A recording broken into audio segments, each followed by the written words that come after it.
సిద్ధం ప్రభంజనం, అడుగడుగునా అదే జన సందోహం. మార్చి 3న అదే జన సునామీ రాబోతోంది. సిద్ధం సభలతో వైసీపీ శ్రేణుల్లో ఫుల్ జోష్ నెలకొంది. భీమిలి సిద్ధం సభతో విజయం సాధిస్తే ఏలూరు సిద్ధం మహాసభ ఘన విజయం సాధించింది.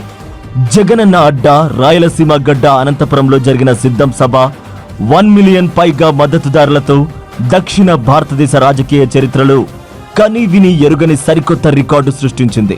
సైకిల్ ఎప్పుడు బయటే ఉండాలి. వారి పార్టీని శాసనసభలో 102 నుంచి 23కు తగ్గించారు కదా అని అడుగుతా ఉన్నాను.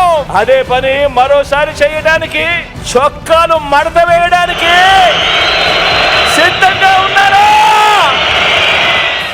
ఇప్పటి వరకు జరిగిన 3 సిద్ధం సభలతో 25 లక్షలకు పైగా ప్రజలు వచ్చి తమ మద్దతు తెలిపితే మార్చి 3న జరగబోయే 4వ సిద్ధం మహాసభ ఇంకెన్ని రికార్డులు సృష్టిస్తుందో యావత్ దేశం వేచి చూస్తోంది.